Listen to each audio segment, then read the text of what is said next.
March 15, 2007, Ashland, Oregon. A quiet college town nestled in the Rogue Valley, where spring was just beginning to paint the hills with fresh green after a wet winter. The kind of place where neighbors knew each other by name, where high school students walked to class without fear, and where serious crime seemed like something that happened elsewhere. But on that Thursday morning, everything changed for one family, and what started as a missing person case would soon unravel into something far darker than anyone could have imagined. Leah Morrison was 16 years old. A junior at Ashland High School, she was known among her teachers as a dedicated student who rarely missed a day of class. Her attendance record was nearly perfect. She played clarinet in the school band and volunteered at the local library on weekends.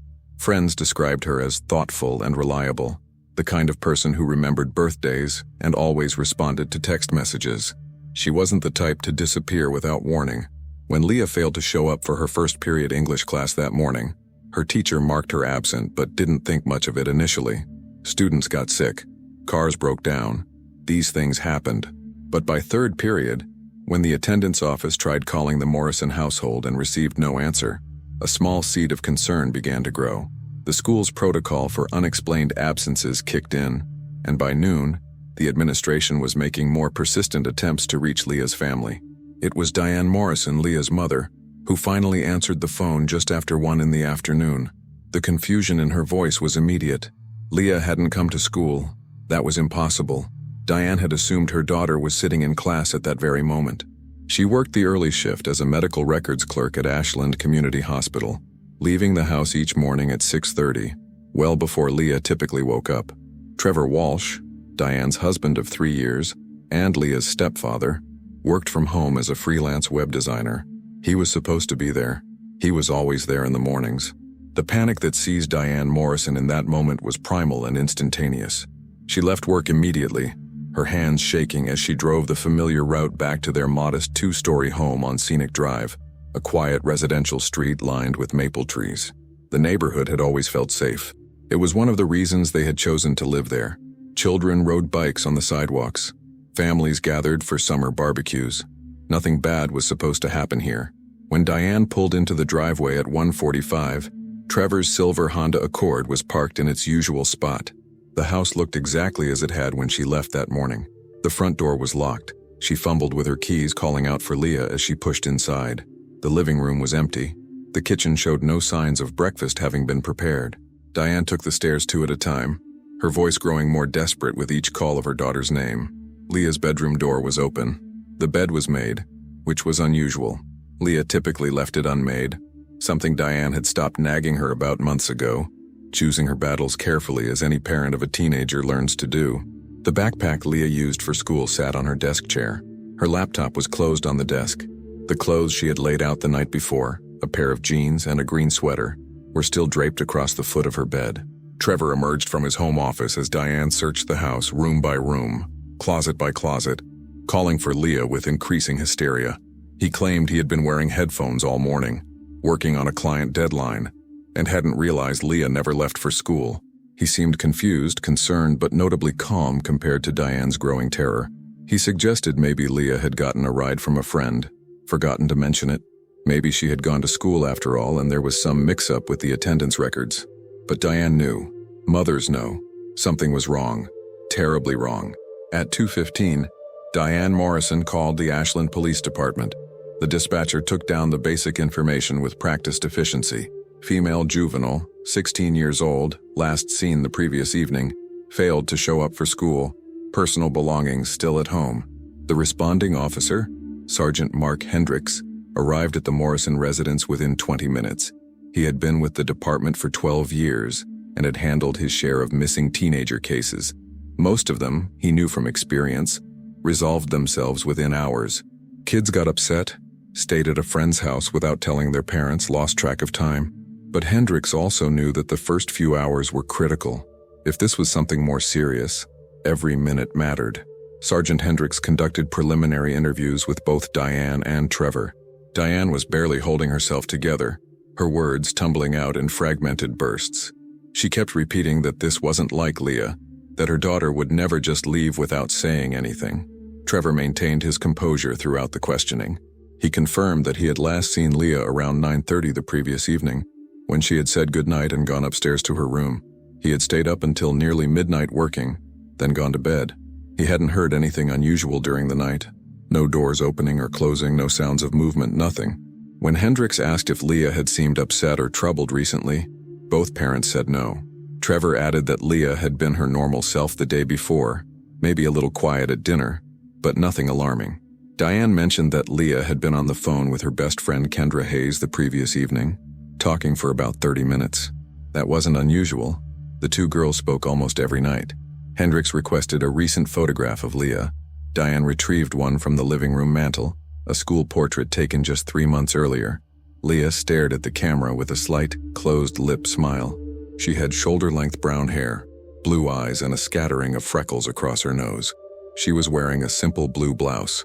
She looked like thousands of other teenage girls across America. Ordinary, unremarkable. The kind of face that could disappear into a crowd, which made Hendricks's job that much harder. By 3:30, additional officers had arrived to begin a systematic search of the neighborhood. They knocked on doors, asking residents if they had seen Leah that morning or noticed anything unusual during the night. Most people hadn't seen anything. A few remembered seeing Trevor's car in the driveway when they left for work, just like always. No one reported hearing any disturbances. The neighborhood had been quiet, peaceful, exactly as it should have been.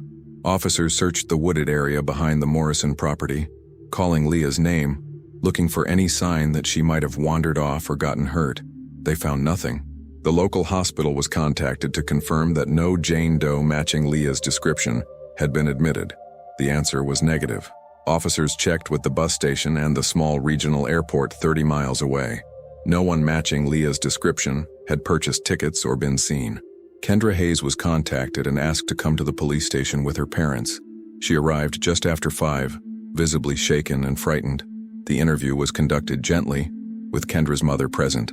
Kendra confirmed that she had spoken with Leah the previous evening around 8.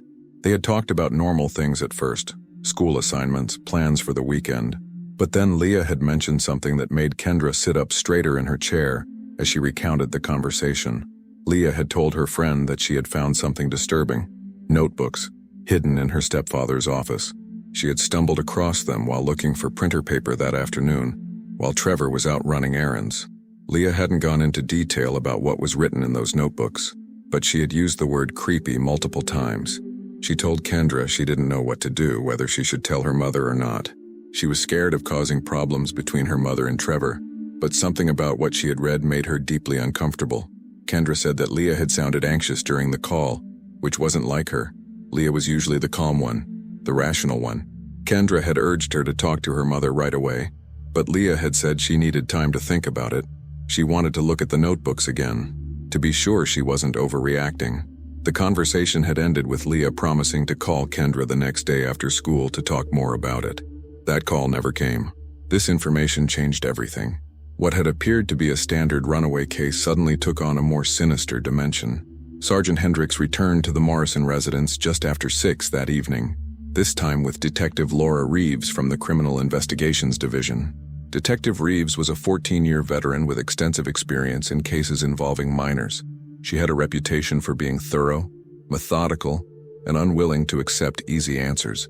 The detectives asked to speak with Trevor Walsh separately from Diane. Trevor agreed without hesitation, maintaining the same calm demeanor he had shown throughout the day. When asked about notebooks or journals in his home office, Trevor's expression shifted slightly. It was subtle, just a momentary tightening around his eyes, but Detective Reeves noticed it. Trevor acknowledged that he kept work journals, project notes, that sort of thing. Nothing unusual. He seemed confused about why this was relevant to finding Leah. Detective Reeves asked permission to search Trevor's office. Trevor hesitated for just a fraction of a second before agreeing. That hesitation was noted. The office was small, cluttered with computer equipment and stacks of papers. Filing cabinets lined one wall. A desk dominated the center of the room, covered with 2 monitors, a keyboard, various cables, and coffee-stained notepads. Officers began a careful search while Trevor watched from the doorway. In the bottom drawer of a filing cabinet, beneath a layer of old tax documents and instruction manuals, they found what they were looking for: 3 spiral-bound notebooks with black covers, unremarkable on the outside. But when Detective Reeves opened the first one and began to read, The temperature in the room seemed to drop. The notebooks contained page after page of handwritten observations about Leah Morrison. Times she left for school, routes she walked, friends she met, places she went, what she wore, how she styled her hair. The entries went back months, possibly longer. Some pages included sketches, crude drawings of the layout of Leah's room, diagrams of the house showing which rooms were visible from which windows. The handwriting was neat, organized, methodical. This wasn't the random scribbling of someone with a passing curiosity. This was documentation, surveillance, obsession. One entry from 2 weeks earlier noted that Leah had started closing her bedroom curtains more often in the evenings. Another entry described what time Leah typically showered and how long she stayed in the bathroom. There were observations about her mood, speculation about who she was texting, questions about where she went when she said she was going to the library. The level of detail was chilling. Every mundane aspect of a teenage girl's life had been watched, recorded, analyzed. Detective Reeves looked up from the notebook to find Trevor Walsh staring at her with an expression that was difficult to read. Not quite fear, not quite defiance. Something in between. Something calculated. Trevor Walsh was taken to the Ashland Police Department for formal questioning at 7:45 that evening. He was not under arrest at this point, but he was certainly a person of interest. Everything about this case had changed in the span of a few hours. Leah Morrison wasn't just missing. She had discovered something that frightened her, something that revealed her stepfather had been watching her in secret, documenting her life in disturbing detail. And less than 24 hours after making that discovery, she had vanished. As night fell over Ashland, search teams continued combing the area with flashlights, calling Leah's name into the darkness. Diane Morrison sat in her living room, surrounded by friends and family members who had rushed over to support her, but she was alone in her terror. The woman she had married, the man she had trusted to be part of her daughter's life, had been keeping secrets, dark secrets, and now her daughter was gone. The question that haunted everyone involved in the case was simple but terrible. Had Leah Morrison run away because she was frightened by what she had discovered, or had something far worse happened to her? The answer to that question would not come easily, and the investigation that was only just beginning would reveal depths of deception that no one in this quiet Oregon town could have anticipated. The morning after Leah Morrison's disappearance brought no relief to the investigation. If anything, the discovery of Trevor Walsh's notebooks had intensified the urgency and shifted the entire focus of the case. What had begun as a missing person investigation was rapidly transforming into something much darker. Detective Laura Reeves arrived at the station before dawn. The 3 black notebooks spread across her desk like evidence of a crime that hadn't yet been fully understood. She had spent most of the night reading through every page, making notes, documenting patterns. The level of surveillance Trevor had maintained over his stepdaughter was extensive and deeply disturbing. The earliest entries dated back nearly 2 years, shortly after Trevor had married Diane Morrison. At first, the observations seemed almost benign, the kind of mental notes a new step-parent might make while trying to understand a teenager's routine. What time does she wake up? What does she eat for breakfast? When does she do her homework? But the entries evolved over time, becoming more detailed, more intrusive, more obsessive. Trevor had noted which friends Leah spent time with and had written speculative comments about those relationships. He documented changes in her appearance, new clothes she wore, how she styled her hair differently from week to week. There were entries about her body language, her moods, her interactions with her mother.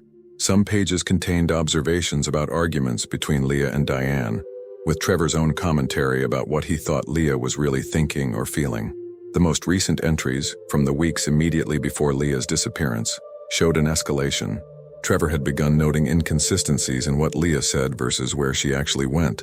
He tracked her cell phone usage, though it wasn't clear from the notebooks whether he had direct access to her phone records or was simply observing when she was on her device. He had written questions to himself about whether Leah was hiding something, whether she was being dishonest with Diane, whether she needed closer supervision. Detective Reeves recognized the pattern. She had seen it before in stalking cases, in domestic abuse situations where control and surveillance preceded violence. The notebooks revealed a man who was fixated on his stepdaughter in a way that went far beyond normal parental concern. This was surveillance. This was obsession, and Leah had discovered it. Trevor Walsh had been questioned for 3 hours the previous evening before his attorney arrived and shut down the interrogation. Trevor had maintained that the notebooks were simply his way of trying to be a good stepfather, to understand Leah better, to help Diane manage the challenges of raising a teenager. He claimed he had always felt like an outsider in their relationship, that he was trying to bridge the gap. When confronted with some of the more disturbing entries, Trevor had become defensive, insisting that his observations were being misinterpreted, taken out of context. But he had no explanation for why the notebooks were hidden. No explanation for why he had never mentioned them to Diane. No explanation for the level of detail, the sketches, the tracking of Leah's movements and habits. And most critically, he had no explanation for where Leah was now. At 8 that morning, Detective Reeves met with the district attorney to discuss the next steps. The notebooks alone weren't enough to prove that Trevor had done anything to harm Leah, but they established a disturbing pattern of behavior and gave investigators probable cause to dig deeper. A search warrant was prepared for the Morrison residence, more comprehensive than the initial consent search of the previous evening. This warrant would allow investigators to seize computers, phones, hard drives, any electronic devices that might contain additional evidence. Meanwhile, the search for Leah continued to expand. Volunteers from the community had begun arriving at the police station at first light, offering to help canvass the area. Flyers with Leah's photograph were printed and distributed throughout Ashland and neighboring towns. Local news stations picked up the story, broadcasting Leah's image across southern Oregon and northern California. The FBI's Child Abduction Rapid Deployment Team was contacted and put on standby, though they wouldn't officially join the investigation unless Leah was confirmed to have been taken across state lines. Diane Morrison was barely functioning. She had spent the night sitting in Leah's bedroom, unable to sleep, unable to process what she had learned about her husband. Friends had urged her to rest, but rest was impossible. Every time she closed her eyes, she saw her daughter's face. Every time the phone rang, she lunged for it, hoping desperately for news. The realization that Trevor had been watching Leah, documenting her life in secret, had shattered Diane's sense of reality. How had she not known? How had she missed the signs? The search warrant was executed at 10 that morning. A team of forensic investigators arrived at the Morrison home with equipment to image hard drives and collect digital evidence. Trevor's computers were seized, along with his phone and an external hard drive found in his office. Diane's devices were also collected for examination, though she was cooperative and not considered a suspect. The investigators worked methodically, photographing everything, cataloging every item removed from the house. In Trevor's office, investigators found additional materials that added layers to the troubling picture. There were printed photographs of Leah, taken from a distance, apparently without her knowledge. Images of her walking to school, sitting on a bench in the park, talking with friends outside the library. The photographs were stored in a manila folder at the back of a desk drawer, mixed in with old receipts and random paperwork. Someone looking for them would have found them. Someone not looking would have easily missed them. The forensic examination of Trevor's computer began immediately. Investigators knew that digital evidence could be the key to understanding what had happened to Leah. Browser histories, deleted files, email correspondence, everything would be scrutinized. The initial scan revealed that Trevor had used cleaning software to wipe his browsing history multiple times in the weeks before Leah's disappearance. That action alone was suspicious. People with nothing to hide rarely took such measures. But data is difficult to completely erase, and forensic specialists were skilled at recovering fragments. Within hours, they had retrieved enough deleted search history to establish a deeply concerning pattern. Trevor had been researching remote hiking trails in the Cascade-Siskiyou National Monument area. He had looked up weather patterns for mid-March. He had visited websites about digital privacy and how to avoid surveillance cameras. One particularly chilling search, conducted just 4 days before Leah disappeared, was for the phrase, "How long before a missing person is presumed dead?" This information was immediately shared with Detective Reeves. The implication was clear and terrifying. Trevor Walsh had been planning something. Whether that plan specifically involved harming Leah or was related to some other scheme, investigators couldn't yet determine. But combined with the notebooks, the photographs, and the timing of Leah's disappearance immediately after she discovered his surveillance, the circumstantial case against Trevor was building rapidly. Phone records were subpoenaed for both Trevor and Leah. Leah's phone had not been found in her room or anywhere in the house, which was significant. Teenagers rarely went anywhere without their phones. If Leah had run away voluntarily, she likely would have taken her phone with her. If she had been taken by force, the absence of her phone suggested it had been removed intentionally, possibly to prevent tracking or communication. The cell tower data showed that Leah's phone had last pinged a tower near the Morrison residence at 10:45 on the evening of March 14th, about an hour after her call with Kendra Hayes ended. After that, the phone went dark. Either the battery had died, the phone had been turned off, or it had been destroyed.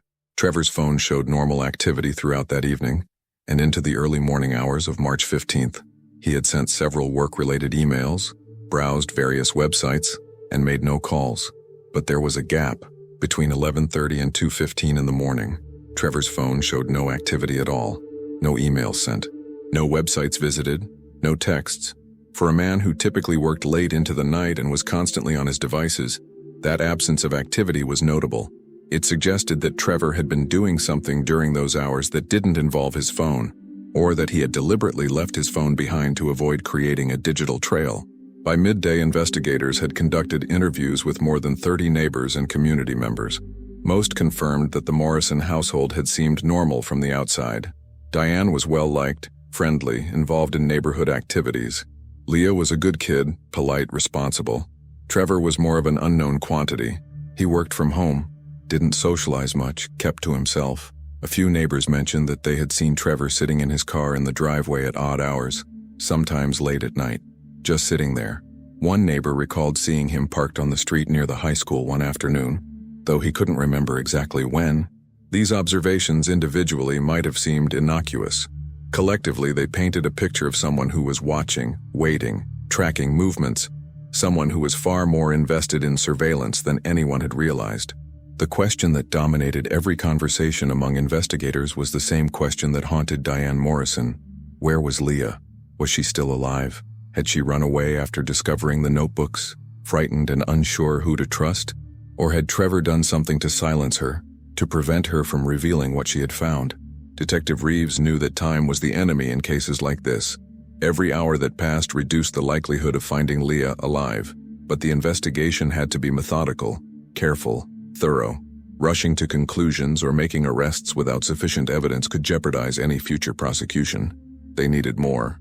They needed something concrete that would tell them what happened in those crucial hours after Leah discovered her stepfather's secrets. And somewhere in the evidence they were gathering, in the deleted files and phone records and witness statements, that answer was waiting to be found. As the investigation entered its third day, the pressure on law enforcement intensified. Media coverage had expanded beyond local news stations, and national outlets were beginning to pick up the story. The case had elements that captured public attention: a missing teenage girl, a stepfather with disturbing secrets, a mother caught between hope and horror. Detective Reeves understood that media interest could be both helpful and harmful. It kept Leah's face in front of millions of people, but it also meant that every decision, every misstep, would be scrutinized. The forensic analysis of Trevor Walsh's digital devices was producing results that deepened the investigation's focus on him. Investigators had recovered deleted files that showed Trevor had been far more technologically sophisticated than he initially appeared. He had used encryption software on certain folders, though the passwords had been cracked by the forensic team. Inside those encrypted folders were more photographs of Leah, hundreds of them, dating back years. Some appeared to have been taken from inside the house through doorways or from angles that suggested hidden cameras, though no such devices had been found during the search. The implications were sickening. Trevor hadn't just been observing Leah casually. He had been systematically documenting her life with the kind of thoroughness that suggested compulsion. Detective Reeves ordered a more invasive search of the Morrison home, specifically looking for hidden cameras or recording devices. Teams went through the house again, this time checking smoke detectors, air vents, electrical outlets, anywhere a small camera might be concealed. They found 2 devices. One was hidden in a decorative clock on a shelf in the hallway outside Leah's bedroom. The other was embedded in what looked like a phone charger plugged into an outlet in the living room. Both cameras were wireless and capable of streaming video to a remote device. The discovery turned Diane Morrison's stomach. Her home, the place where she had believed her daughter was safe, had been under surveillance by the man she had married. Every private moment, every conversation potentially recorded and watched. Trevor Walsh's background check revealed information that should have been discovered earlier but had slipped through the cracks. Before moving to Oregon, Trevor had lived in Boulder, Colorado. A deeper dive into his history there uncovered a complaint filed against him in 2004 by the parents of a teenage neighbor. The complaint alleged that Trevor had been watching their daughter, following her, making the family uncomfortable. No charges had been filed because there wasn't enough evidence to prove criminal behavior, and the family had ultimately moved away. The complaint had been documented but never resulted in any formal action, so it hadn't appeared in standard background checks. Detective Reeves contacted the Boulder Police Department and spoke with the officer who had taken the original complaint. He remembered the case clearly. The girl had been 15 at the time, roughly the same age Leah had been when Trevor entered her life. The parents had been adamant that Trevor was stalking their daughter, but Trevor had maintained that any interactions were coincidental, that he was simply a neighbor who happened to be around. Without evidence of direct contact or threats, there was little the police could do. The officer admitted that he had suspected something was off about Trevor Walsh, but suspicions weren't enough. This pattern of behavior was crucial.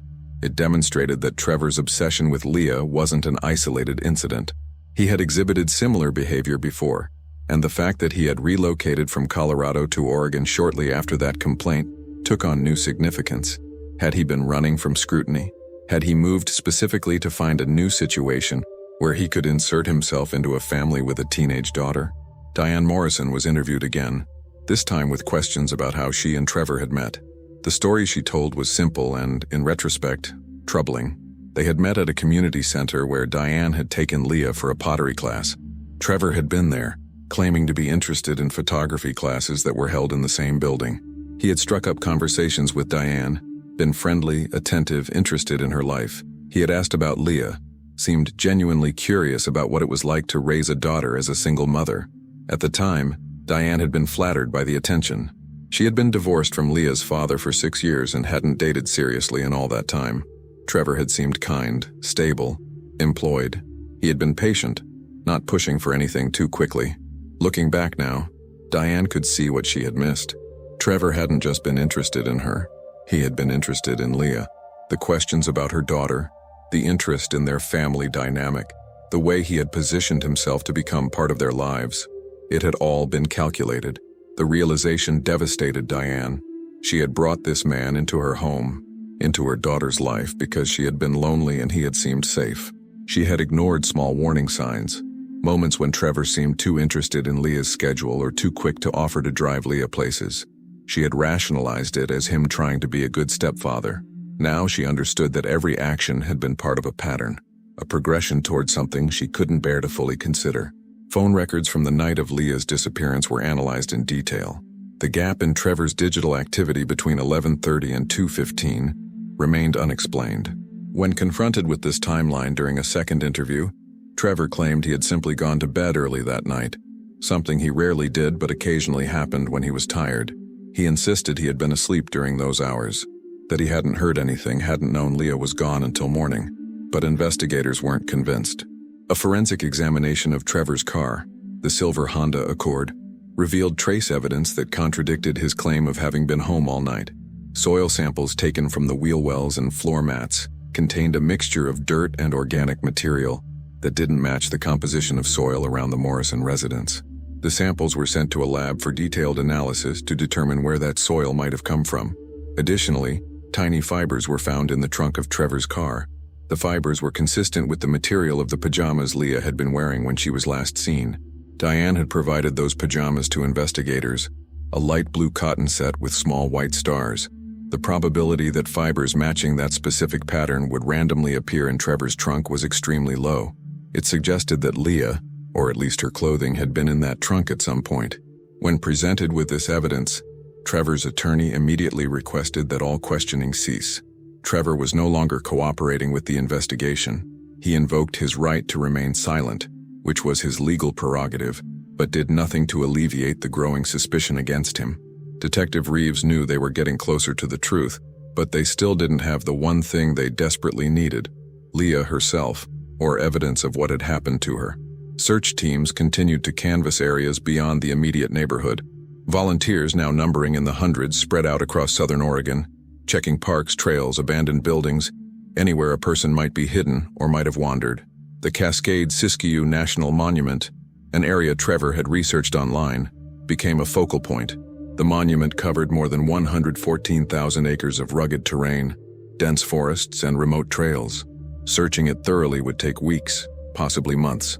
Resources were allocated to focus on the areas Trevor had specifically looked at in his internet searches.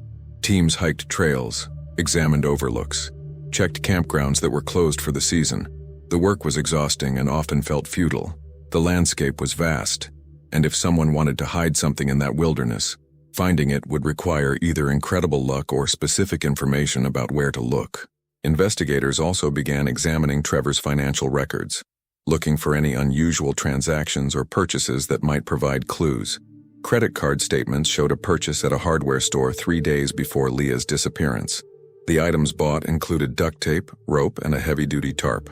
When asked about these purchases, Trevor claimed through his attorney that they were for a home repair project he had been planning. He had intended to fix a section of fence in the backyard and needed supplies. The backyard was examined again. The fence showed no signs of recent repair or preparation for repair.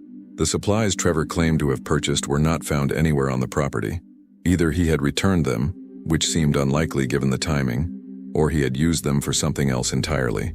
The implications were grim, and investigators documented everything, knowing that every piece of evidence would be critical if this case went to trial. Public pressure was mounting for an arrest. Diane Morrison had appeared on television, pleading for anyone with information to come forward, begging for her daughter's safe return. The community rallied around her, but there was also growing anger directed at Trevor Walsh. People wanted justice, wanted someone held accountable, but Detective Reeves knew that rushing to arrest Trevor without sufficient evidence could backfire. They needed to build an airtight case, one that would hold up under the scrutiny of defense attorneys and ensure that if Trevor was responsible for Leah's disappearance, he would be convicted. The investigation was expanding in multiple directions simultaneously. Interviews with Trevor's former employers and acquaintances in Colorado were conducted. Several people mentioned that Trevor had always seemed a bit odd, socially awkward, someone who didn't have many friends. One former coworker mentioned that Trevor had once made uncomfortable comments about a client's teenage daughter, remarks that had been reported to management but hadn't resulted in any formal disciplinary action. Each new piece of information added to the mosaic of who Trevor Walsh really was. He wasn't just a quiet web designer who worked from home. He was someone with a documented history of inappropriate interest in teenage girls, someone who had infiltrated a family under the guise of romantic interest in a single mother, someone who had systematically surveilled his stepdaughter for years. And now that stepdaughter was missing under circumstances that pointed directly at him. The question was no longer whether Trevor Walsh was involved in Leah Morrison's disappearance. The question was what exactly had he done, and could they prove it? 3 weeks had passed since Leah Morrison vanished, and the investigation had reached a critical juncture. The initial burst of community involvement had settled into a grim routine of continued searching and waiting. Volunteers still showed up, though in smaller numbers now. The media coverage had shifted from constant updates to periodic check-ins. But for Detective Reeves and her team, the work had only intensified. They were building a circumstantial case against Trevor Walsh piece by piece, but they needed something more concrete, something that would definitively place him at a specific location during the crucial hours when Leah disappeared. The soil analysis from Trevor's vehicle had come back with results that narrowed the geographic possibilities.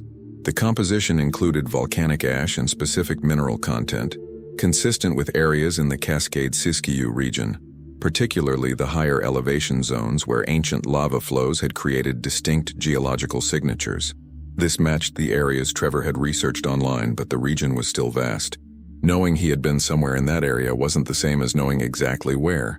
Investigators had been systematically reviewing surveillance footage from gas stations, convenience stores, and traffic cameras along routes leading out of Ashland toward the National Monument. It was tedious work, hours of watching grainy footage looking for any sign of Trevor's silver Honda Accord during the window of time when his phone had gone silent. Most of the cameras in the rural areas had limited coverage, and many businesses in small towns didn't have functioning security systems at all. But persistence paid off. On March 28th, an investigator reviewing footage from a gas station in the small town of Green Springs, about 50 miles southeast of Ashland, spotted something significant. The timestamp read, 1:18 in the morning on March 15th. A silver Honda Accord pulled up to pump number 3. The driver, visible for just a few seconds as he stepped out to prepay inside, was unmistakably Trevor Walsh. The discovery was enormous. Trevor had explicitly stated that he had been home asleep during the hours in question. He had claimed he never left the house that night. But here was video evidence placing him at a gas station 50 miles from home at 1:18 in the morning, directly in the time frame when Leah disappeared and his phone showed no activity. The station was on the route to the Cascade-Siskiyou National Monument, exactly where the soil evidence suggested he had been. Detective Reeves immediately obtained the transaction records from the gas station. Trevor had paid cash for the fuel, $19.43. He had also purchased a bottle of water and a package of batteries. The choice to pay cash rather than use a credit card was telling. It suggested an attempt to avoid creating a digital trail, though he hadn't counted on the surveillance cameras. With this evidence in hand, the district attorney's office convened to discuss the next steps. The video footage, combined with the soil evidence, the fibers in Trevor's trunk, the disturbing notebooks, and his history of inappropriate behavior toward teenage girls, created a compelling narrative. Trevor Walsh had lied about his whereabouts on the night Leah disappeared. He had been to an area consistent with where someone might hide evidence in remote wilderness. He had taken steps to avoid detection, paying cash and leaving his phone behind to prevent digital tracking. On March 30th, a warrant was issued for Trevor Walsh's arrest. He was charged with providing false statements to law enforcement during a missing person investigation, a felony that would allow authorities to hold him while they continued building the more serious case they all knew was coming. Detective Reeves, accompanied by 4 uniformed officers, arrived at the Morrison residence at 6 in the morning to execute the warrant. Trevor answered the door in sweatpants and a t-shirt, clearly just waking up. When informed of the warrant, his face remained expressionless. He said nothing as he was read his rights, offered no resistance as handcuffs were placed on his wrists. Diane watched from the top of the stairs, her face a mixture of anguish and relief. Part of her still couldn't fully believe that the man she had married was responsible for her daughter's disappearance. But another part of her, the part that had been growing stronger with each new revelation, knew the truth. Trevor was transported to the Jackson County Jail and booked. His attorney immediately filed motions challenging the arrest, but the evidence was sufficient to hold him. With Trevor in custody, investigators intensified their efforts to search the areas where they believed he had gone that night. The gas station footage established that he had been traveling southeast toward the National Monument around 1:18. Assuming he had continued in that direction, and factoring in the time gap until his phone became active again around 2:15, he would have had roughly an hour in the area before heading back. Search and rescue teams, aided by cadaver dogs, focused on trails and remote areas within a 20-mile radius of the gas station. The terrain was challenging: steep hillsides covered in pine and oak, rocky outcroppings, dense underbrush. Some areas were accessible only by hiking in considerable distances. The teams worked methodically, marking off grid sections as they completed each search zone. Meanwhile, forensic investigators conducted a more detailed examination of Trevor's vehicle, which had been impounded after his arrest.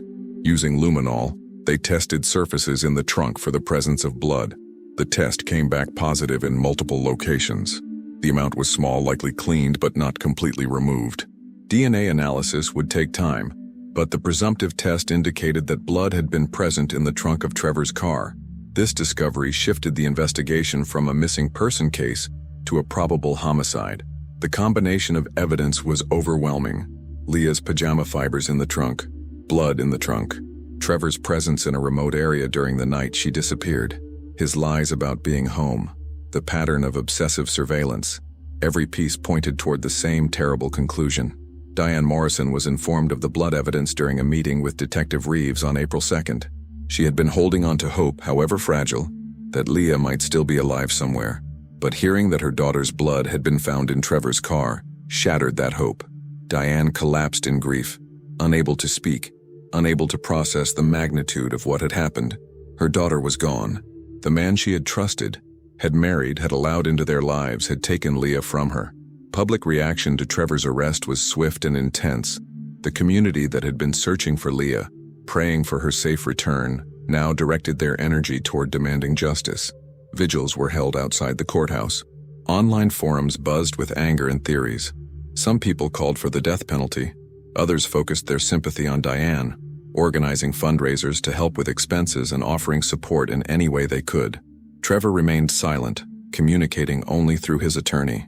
He pleaded not guilty to the charge of providing false statements, and his lawyer began preparing a defense strategy based on the argument that the evidence was circumstantial, that being in a certain location wasn't proof of having committed a crime, that the presence of fibers and trace blood could have innocent explanations. But investigators weren't finished building their case.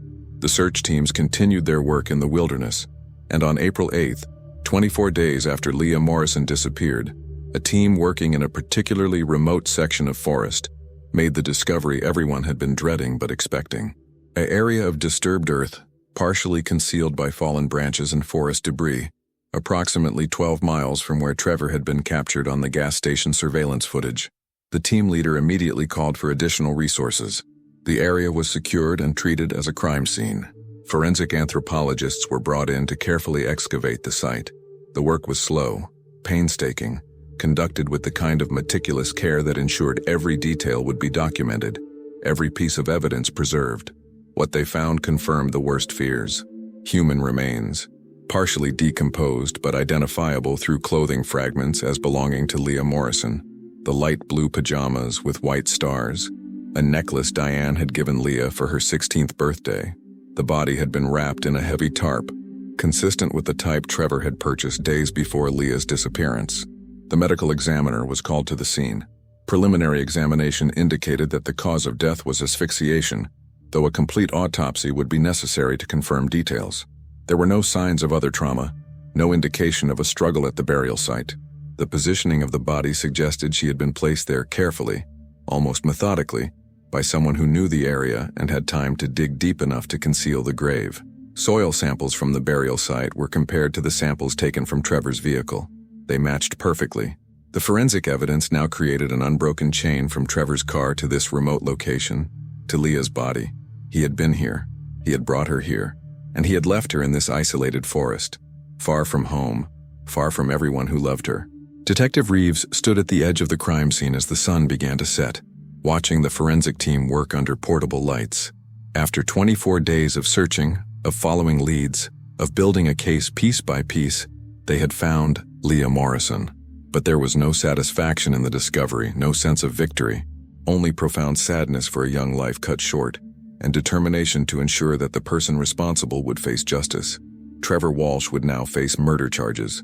The evidence against him was substantial and growing, but the legal process was just beginning, and Detective Reeves knew that the road ahead would be long and difficult, particularly for Diane Morrison, who would have to relive her daughter's death through testimony and trial proceedings. As news of the discovery spread, the community of Ashland mourned together. The hope that had sustained the search efforts was replaced by grief and anger.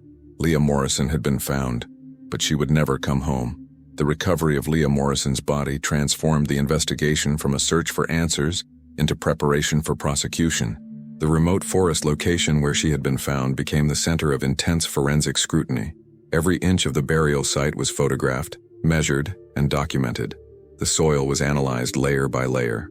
Vegetation around the grave was examined for signs of disturbance that might help establish a more precise timeline of when the grave had been dug. The autopsy was conducted by Dr. Patricia Chen, the chief medical examiner for Jackson County, on April 9th. The examination confirmed what preliminary observations had suggested. Leah Morrison had died from asphyxiation. Petechial hemorrhaging in her eyes and damage to the hyoid bone in her throat indicated that she had been strangled. There were no defensive wounds on her hands or arms, no signs that she had fought back. Dr. Chen noted that this could suggest Leah had been taken by surprise or had been unable to resist for some other reason. Toxicology tests were ordered to determine if any substances had been in Leah's system at the time of death. The results would take several weeks, but they could potentially reveal whether she had been drugged or sedated.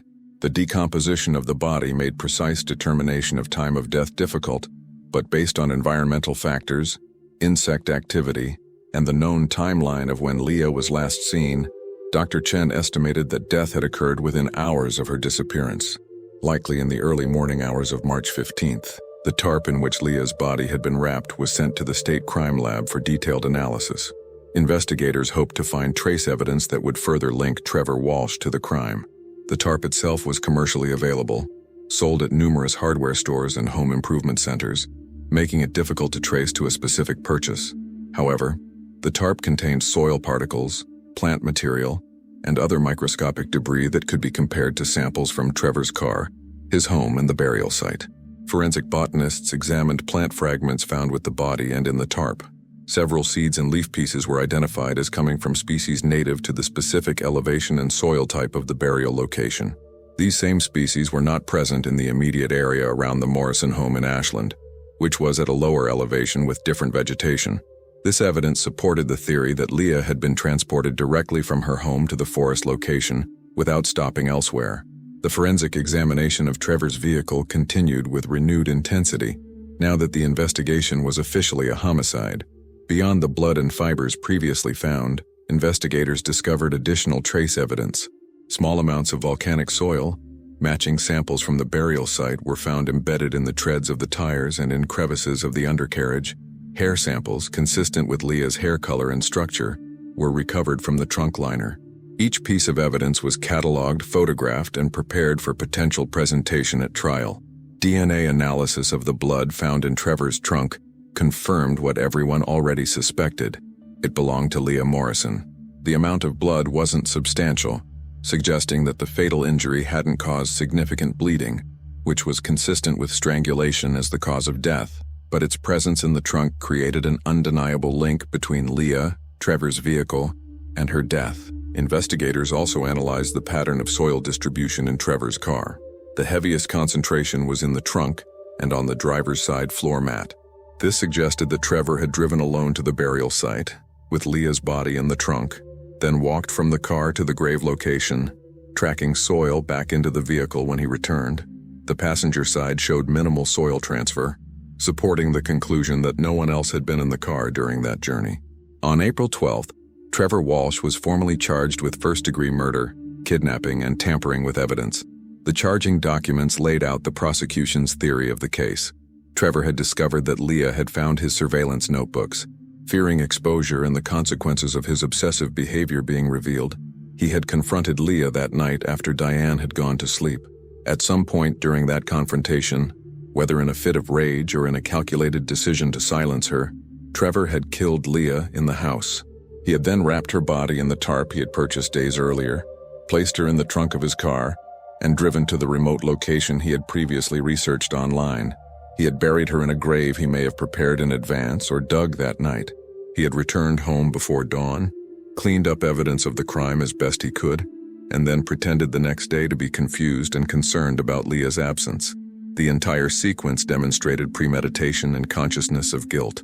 Trevor's attorney filed motions to suppress various pieces of evidence, arguing that some of the searches had been overly broad and that his client's rights had been violated. The legal maneuvering was expected and would play out over the coming months as the case moved toward trial. But the physical evidence was substantial, and the prosecution felt confident that even if some items were excluded, enough would remain to prove guilt beyond a reasonable doubt. Diane Morrison was kept informed of every development in the case. Detective Reeves met with her regularly, explaining the evidence, preparing her for what would be required if the case went to trial. Diane would likely need to testify about her marriage to Trevor, about finding the notebooks, about the timeline of events. It would be excruciating, but she was determined to see justice served for her daughter. The community held a memorial service for Leah on April 15th, exactly 1 month after her disappearance. Hundreds of people attended, filling the high school auditorium where Leah had played clarinet in the band just weeks earlier. Friends spoke about her kindness, her reliability, her quiet strength. Teachers remembered a dedicated student with a bright future. Diane, though barely able to stand under the weight of her grief, thanked everyone for their support and urged parents to pay attention, to trust their instincts, to protect their children from dangers that sometimes came from within their own homes. The media coverage of the case had grown to national proportions. True crime shows requested interviews. Documentary producers approached Diane with proposals to tell Leah's story. Some coverage was respectful and focused on raising awareness about warning signs of predatory behavior. Other coverage sensationalized the details, turning tragedy into entertainment. Diane struggled with how to handle the attention, wanting Leah's story to help prevent similar tragedies, while also wanting to protect her daughter's memory from exploitation. Investigators conducted additional interviews with people who had known Trevor in Colorado and Oregon, building a comprehensive profile of his behavior patterns over years. A former landlord in Boulder remembered that Trevor had requested an apartment that overlooked a school playground. A coworker from a previous job recalled Trevor spending excessive time on social media, particularly looking at photos of friends' teenage daughters. None of these observations had seemed significant at the time, but collectively they painted a picture of someone with a long-standing inappropriate interest in young girls. The prosecution team, led by Senior Deputy District Attorney Michael Torres, began preparing for trial.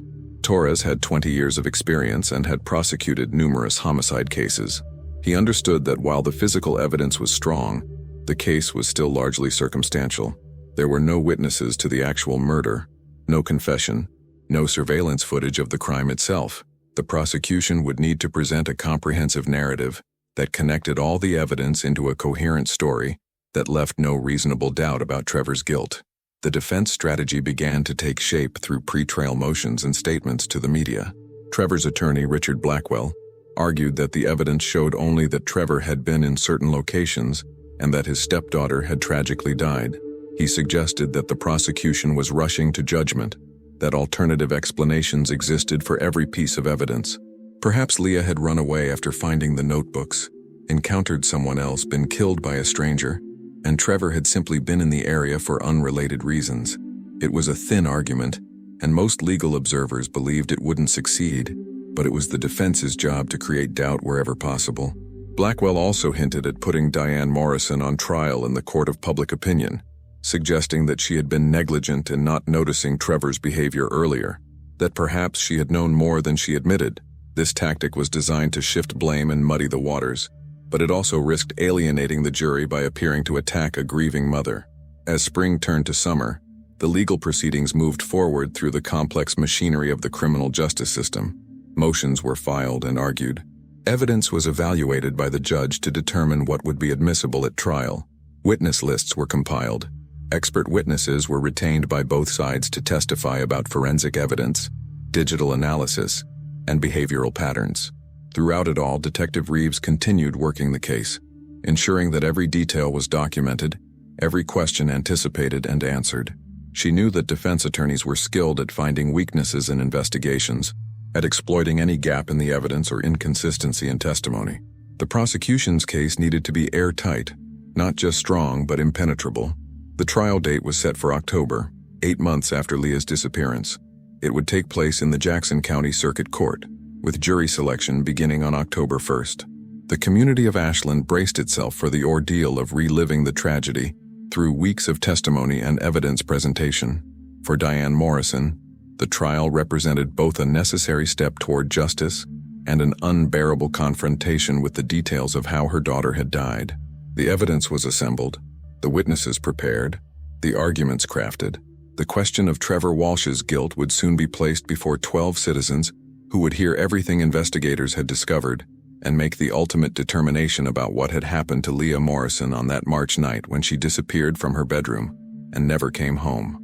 The trial of Trevor Walsh began on October 1st, 2007, in a courtroom packed with observers, journalists, and members of the Ashland community who had followed the case since Leah Morrison first disappeared.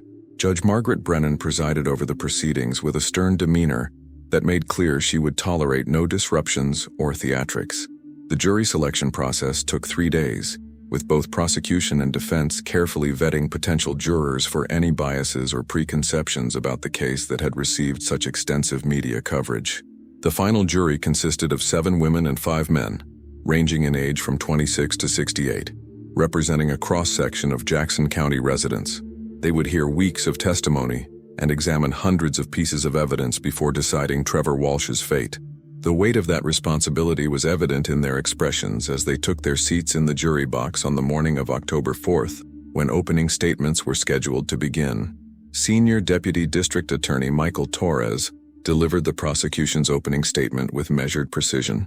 He laid out a timeline that began with Trevor Walsh's arrival in Leah Morrison's life 3 years earlier, his marriage to Diane, and his gradual escalation of surveillance and obsession with his teenage stepdaughter. Torres described the notebooks in detail, the hidden cameras, the photographs taken without Leah's knowledge.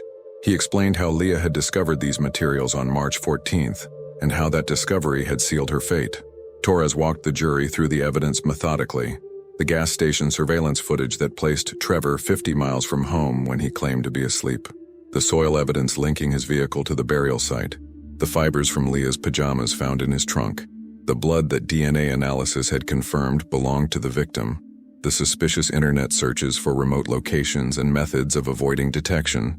Each piece of evidence, Torres argued, was a link in an unbreakable chain that led directly to Trevor Walsh as Leah's killer. The prosecution's case would rely heavily on circumstantial evidence, Torres acknowledged, but he reminded the jury that circumstantial evidence was often more reliable than eyewitness testimony. Physical evidence didn't lie, didn't misremember, didn't have ulterior motives. The soil didn't choose to be in Trevor's car. The blood didn't accidentally appear in his trunk. The surveillance footage didn't fabricate Trevor's presence at that gas station in the middle of the night. The evidence told a story, and that story pointed to one inescapable conclusion. Trevor Walsh had murdered his stepdaughter to prevent her from exposing his disturbing behavior. Defense attorney Richard Blackwell presented a very different narrative in his opening statement. He characterized Trevor Walsh as an awkward man who had struggled to connect with his stepdaughter and had made the mistake of documenting his observations in a way that appeared sinister, but was actually just his clumsy attempt to understand a teenager's world. Blackwell suggested that Leah had overreacted to finding the notebooks, had perhaps run away in fear or confusion, and had tragically encountered someone else who had harmed her. The presence of Trevor's car in certain locations, Blackwell argued, was not proof of murder. The fibers and trace evidence could have been transferred innocently at various times. The prosecution wanted the jury to believe in a neat, simple story because it was easier than accepting that the truth might be more complicated. Blackwell reminded the jury that the burden of proof rested entirely on the prosecution, that his client was presumed innocent, and that they could only convict if the evidence eliminated all reasonable doubt. The prosecution's case unfolded over 3 weeks. Detective Laura Reeves testified for 2 full days, walking the jury through every step of the investigation. She explained how the case had evolved from a missing person report to a homicide investigation, describing each piece of evidence as it was discovered and how investigators had methodically built their case. Under cross-examination, Blackwell tried to suggest that police had focused on Trevor too quickly, ignoring other possibilities, but Reeves calmly explained that the evidence had directed the investigation, not preconceived notions. Dr. Patricia Chen, the medical examiner, testified about the autopsy findings. She explained the cause of death in clinical terms, showing the jury diagrams and photographs that illustrated the injuries to Leah's throat consistent with strangulation. The testimony was difficult to hear, and several jurors appeared visibly affected as Dr. Chen described what Leah's final moments would have been like. Blackwell's cross-examination focused on the lack of defensive wounds, suggesting this indicated Leah hadn't been fighting with Trevor, but Dr. Chen noted that surprise attacks, or situations where a victim was already weakened, could explain the absence of such injuries.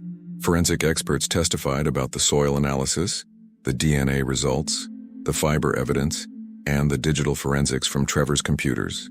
Each expert was thoroughly questioned by both sides, with the prosecution establishing the reliability and significance of their findings, while the defense attempted to highlight any uncertainties or alternative interpretations. The testimony was technical and sometimes tedious, but it was crucial for establishing the scientific foundation of the prosecution's case. Kendra Hayes, Leah's best friend, provided some of the most emotionally powerful testimony. She described her last conversation with Leah, how frightened her friend had sounded when talking about the notebooks she had found. Kendra recounted Leah's exact words about the content being creepy and disturbing. Under Blackwell's cross-examination, Kendra admitted that she hadn't actually seen the notebooks herself, that she was only repeating what Leah had told her, but her testimony established that Leah had been genuinely scared by what she had discovered. Diane Morrison's testimony was the emotional centerpiece of the trial. She took the stand on October 23rd, visibly trembling as she was sworn in. For nearly 4 hours, she answered questions about her relationship with Trevor, about Leah, about the events leading up to her daughter's disappearance. She described the shock of learning about the notebooks and cameras, the devastating realization that the man she had trusted had been surveilling her daughter. She spoke about the moment she learned Leah's body had been found, how her world had collapsed in that instant. Blackwell's cross-examination of Diane was careful, aware that attacking a grieving mother too aggressively would alienate the jury. He focused on suggesting that Diane hadn't noticed warning signs, that perhaps she had been so focused on her own relationship that she had missed what was happening in her own home. Diane acknowledged that she had trusted Trevor, that she had wanted to believe he was trying to be a good stepfather, but she firmly rejected any suggestion that she had been willfully blind to danger. No one, she said, wants to believe that someone they love is capable of such evil. The prosecution rested its case on October 25th after calling 32 witnesses and introducing over 200 exhibits. The defense case was much shorter. Blackwell called several character witnesses who testified that Trevor had always seemed like a normal, quiet person who had never displayed violent tendencies. A defense expert challenged some of the forensic conclusions, suggesting that the evidence could be interpreted in ways that didn't necessarily prove Trevor's guilt. But the defense didn't call Trevor Walsh himself to testify, exercising his constitutional right to remain silent, which the judge instructed the jury they could not consider as evidence of guilt. Closing arguments took place on October 29th. Torres delivered a passionate summary of the prosecution's case, connecting every piece of evidence into a comprehensive narrative. He reminded the jury that they didn't need to see a videotape of the crime to know what had happened. The evidence spoke clearly. Trevor Walsh had killed Leah Morrison to protect his secrets, had disposed of her body in a remote location, and had lied repeatedly to cover his tracks. Justice for Leah demanded that they recognize the truth and find Trevor Walsh guilty. Blackwell's closing argument emphasized doubt. He urged the jury to consider that the prosecution's theory, while compelling, was still based on interpretation and inference.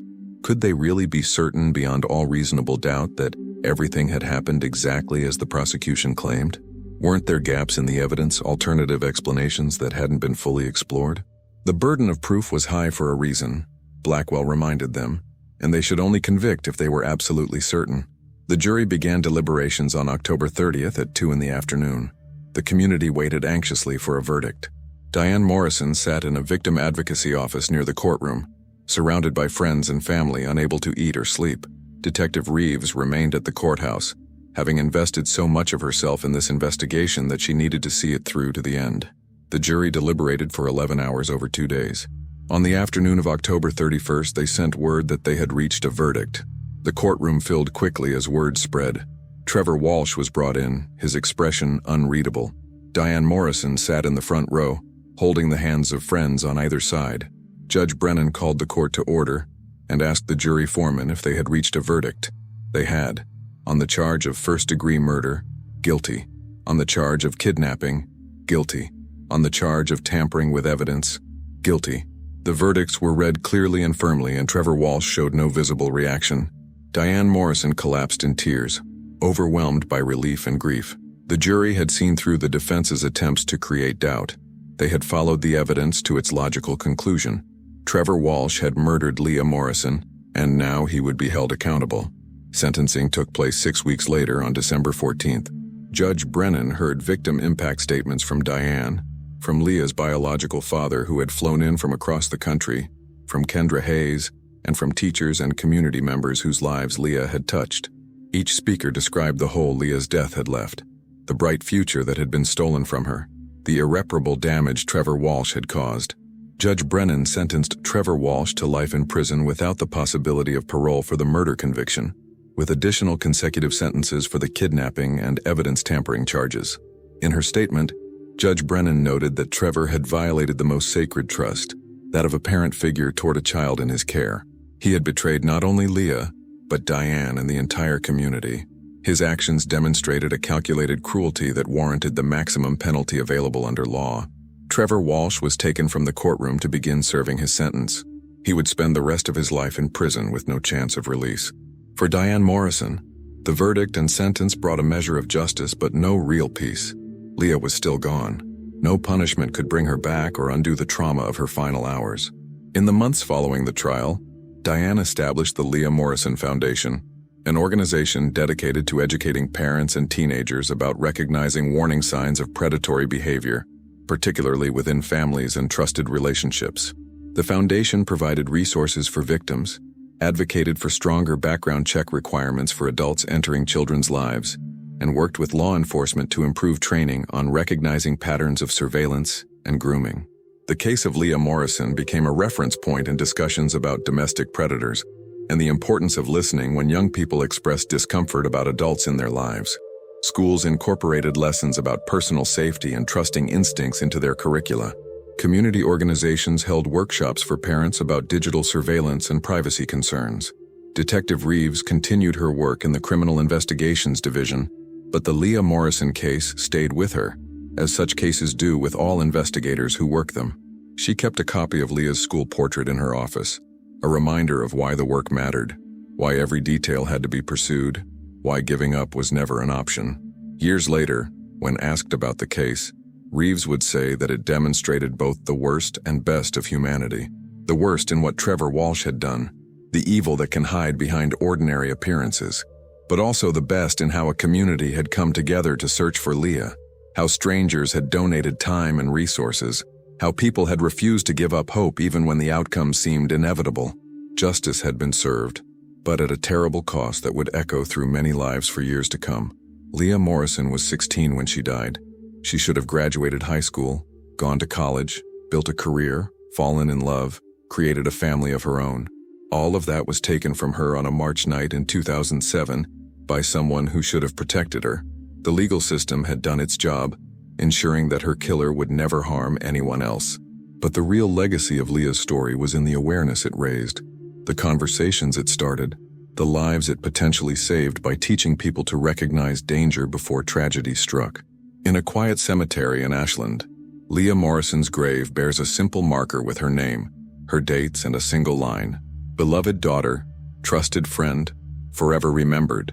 It is a place of sadness but also of reflection, a reminder that vigilance and awareness are constant necessities, that evil can wear familiar faces, and that speaking up when something feels wrong can mean the difference between life and death.